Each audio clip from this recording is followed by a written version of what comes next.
नमस्कार, TNI 24 की इस खास पेशकश के साथ हाजिर हूं मैं वर्षा सिंह। जनपद बांदा से खबर है, जहां मवई बाईपास में बागेश्वर धाम सरकार के श्रीमुख से हो रही हनुमंत कथा में अव्यवस्थाएं और भेदभाव का आरोप लगा है। हनुमंत कथा में VIP व्यवस्था का आरोप लगा, जबकि आयोजक और बागेश्वर धाम के दीपक तिवारी द्वारा प्रेस वार्ता में बोला गया कि नहीं होगा कोई भी VIP। आम भक्तों को धूप धूल में खड़ा रखा गया। VIP के लिए रही विशेष व्यवस्था, मैदान में भी दिखी अव्यवस्था। श्रद्धालुओं में भारी नाराजगी देखने को मिली। वहीं मीडिया कर्मियों को ID कार्ड दिखाने के बावजूद भी नहीं मिला प्रवेश।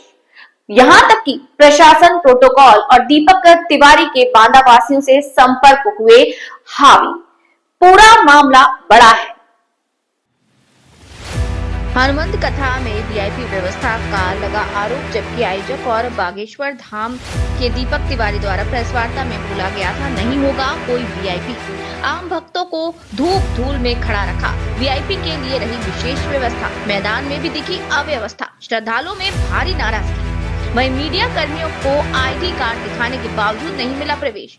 प्रशासन, प्रोटोकॉल और दीपक तिवारी के बांदा वासियों से संपर्क हुए हावी। आयोजक प्रवीण सिंह के दावे की खुली पोल।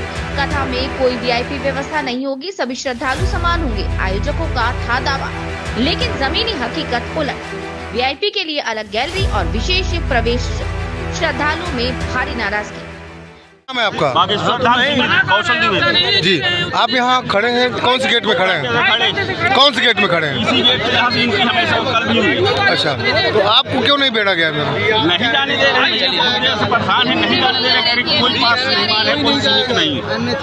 तो ये जिम्मेदारी किसकी मानते हैं? जिम्मेदारी आयोजक की। और क्या हमारी है भाई?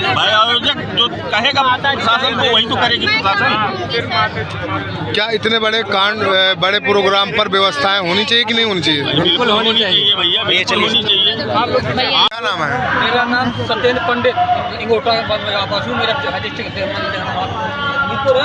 और यहाँ की जो व्यवस्थापक है एकदम दो पौड़ी की व्यवस्थापक है। हम लोग बाहर से आए हैं और समझ लो कि पानी पीने की भी जगह नहीं है। पानी पीने से बाहर आते हैं तो बंद कर देते हैं, ना जा पाते हैं, बाहर घूम रहे हैं। बताइए, अब सुबह के 7-8 बजे के आए हैं, हम सबसे आगे बैठे थे। बताइए आदमी 2-3 घंटे कितनी देर बैठ सकता है? वो तो करने जाएगा ना, पेशाब करने जाएगा, बाथरूम करेगा, कुछ भी करेगा, मगर यहाँ पे कोई सुनवाई नहीं है।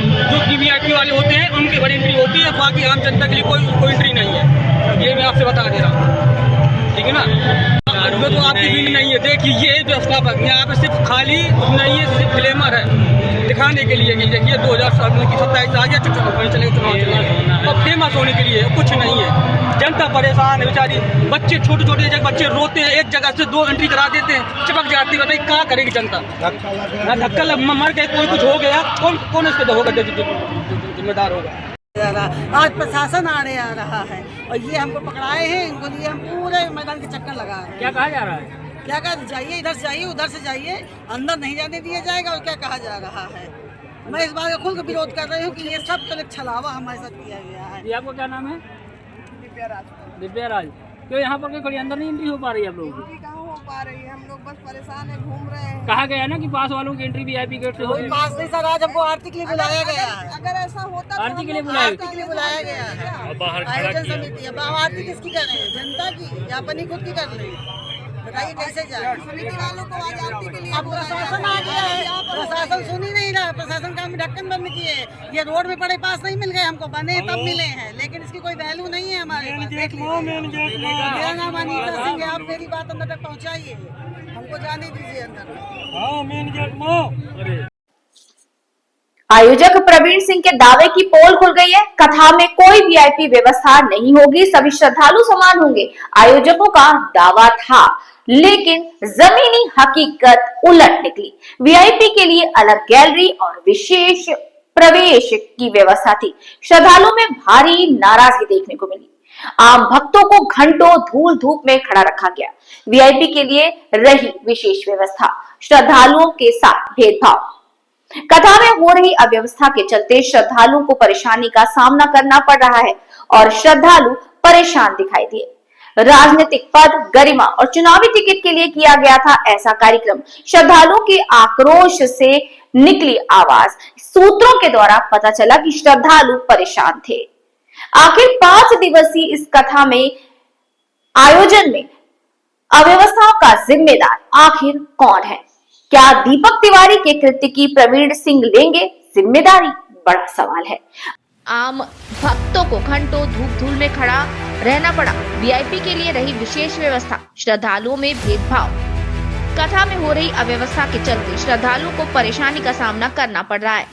राजनीतिक पद, गरिमा और चुनावी टिकट के लिए किया गया था ऐसा कार्यक्रम। श्रद्धालुओं के आक्रोश से निकली आवाज। सूत्र आखिर 5 दिवसीय इस कथा के आयोजन में अव्यवस्थाओं का जिम्मेदार कौन? क्या दीपक तिवारी के कृत्य की प्रवीण सिंह लेंगे जिम्मेदारी? आखिर आयोजकों और जिला प्रशासन द्वारा मीडिया के लिए कही बात का क्यों नहीं रखा गया ध्यान? जिम्मेदार कौन? आखिर कौन है जिम्मेदार? जिला प्रशासन, आयोजक या बागेश्वर धाम के सेवादार? और किस पर गिरेगी गाज? देखने लायक होगा। अध्यक्ष हूँ युवा से, और मेरा मानना ये है कि हमारे जितने भी पत्रकार साथी हैं, जिसको हम चौथा स्तंभ कहते हैं, जो कि आज हम सभी लोग 2 पैरों में खड़े हुए हैं और काफ़ी समय से हम इंतजार कर रहे हैं कि अंदर जाने को मिलेगा। सीओ साहब आश्वासन भी दे रहे हैं कि नहीं, हाँ रुकिए, लेकिन किसी की बात नहीं सुन रहे हैं, धक्का मुक्की करते हुए बाहर निकाल रहे हैं सभी को। तो ये हम लोगों की मांग है कि और वीआईपी लोगों को यहीं से एंट्री करवा रहे हैं और पत्रकारों को वहीं पर खड़ा करके उनको अपमानित कर रहे हैं।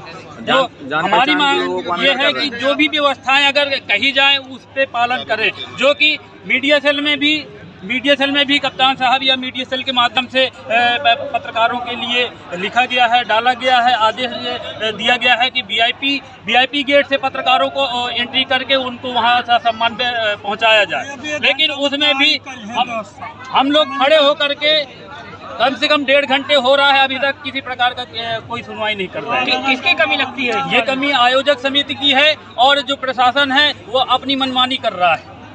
तो देखिए, ये राजू सीओ साहब हैं, इनसे भी निवेदन किया गया था मीडिया कर्मचारियों के द्वारा।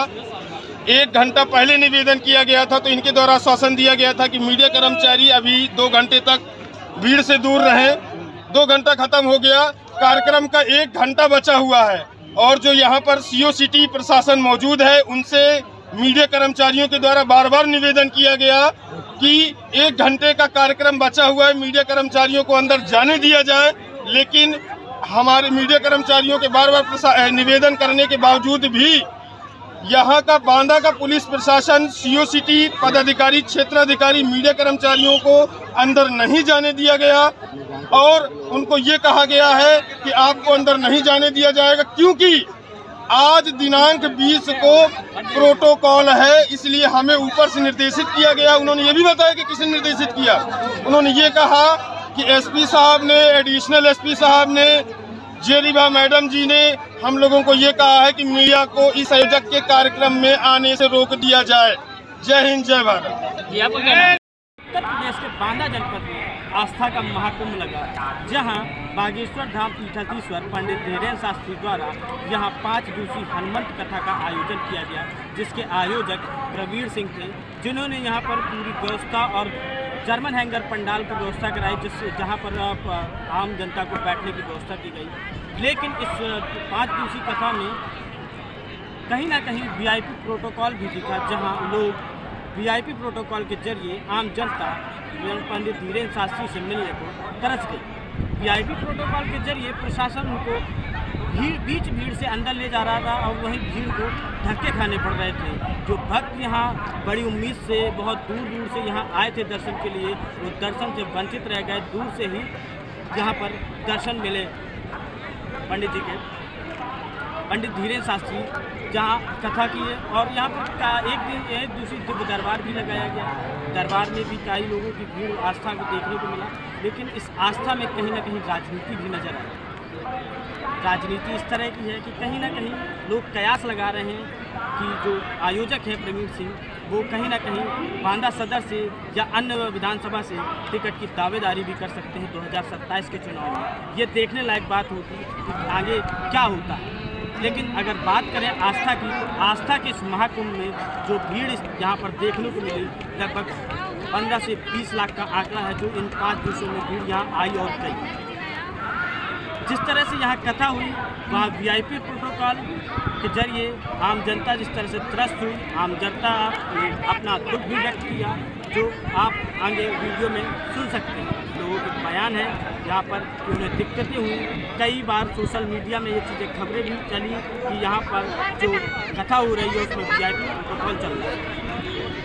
हालांकि यहाँ पर जिस तरह से प्रशासन की मुस्तैदी रही, किसी तरह की कोई घटना या अनहोनी नहीं हो पाई। प्रशासन ने इस भीड़ को बहुत ही सूझबूझ के साथ कंट्रोल किया। देखने लायक बात थी जिस तरह से यहाँ पर भीड़ इकट्ठा थी, वाकई में काफ़ी जहदत थी।